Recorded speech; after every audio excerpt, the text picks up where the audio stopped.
What's up, guys? Welcome to your 153rd Android tutorial for the new Boston, where we're actually going to get our program working, hopefully get our last tweet or whatever we want for the most part. So before we actually set up our read class, let's show you. I just want to show you guys how we can execute this. What we're basically going to do is just say new read, and then we're just going to say dot execute, and we can give it a parameter. For example, what we're looking for. Again, we're looking for a text. So we're going to refer to that. Again, just to show you guys, this is what we're looking for, a text, or we can do look through this code and see what else we might need, like the date it was posted or the time it was posted. Not for sure exactly. Let's see here if I can find it. So then we could also see what time this tweet was posted if we go over here to like the create at.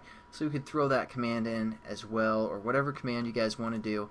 But for this one, we're just going to get, the actual tweet. So we're going to say text.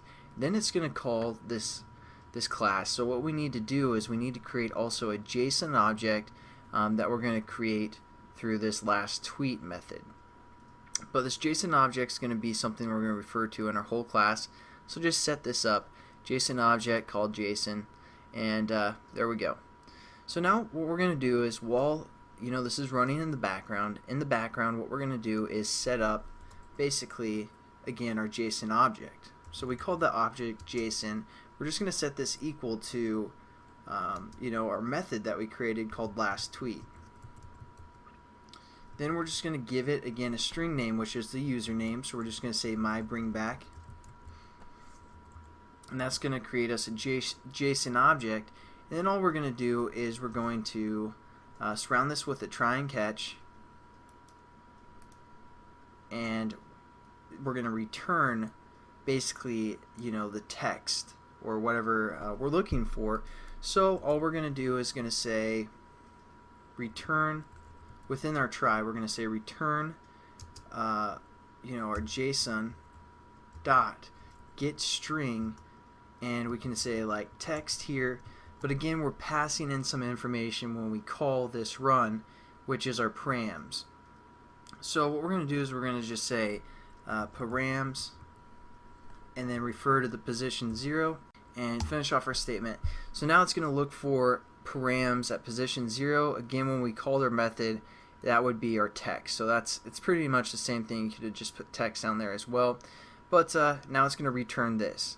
Once it returns, it's going to call this method on post execute, again giving us whatever we're returning, and it's named result. So all we're going to do is change our text view that we set up, which was called HTTP stuff, I believe. And we're just going to say set text to result. Again, that's what's being returned from our JSON object. We're getting the text from our first object. So let's run it, make sure it works. Oops. And we're just going to scroll down, hit HTTP example, and then it loads our last tweet. So that's pretty sweet. But again, you can do so much with this. For example, if we didn't want to look for the text, we wanted to try that, the time is created, we can copy this and paste it here, which again is our key reference, and it's just called created at. And we could run it. You can do all sorts of stuff with this kind of parsing and JSON objects. Makes it very easy for us to read some of the data that Twitter provides or whatever service that you're working with, and then we can go to HTTP example, and now it loads the time when that tweet occurred. So there you go. It's kind of a quick overview of JSON and how to parse and all that good stuff. So probably catch you in the next tutorial. I was going to do kind of an overview, but for the most part I think we covered most of this stuff. So I'll catch you guys in the next tutorial where we're probably going to do something else, and I'll see you then. Have a good one.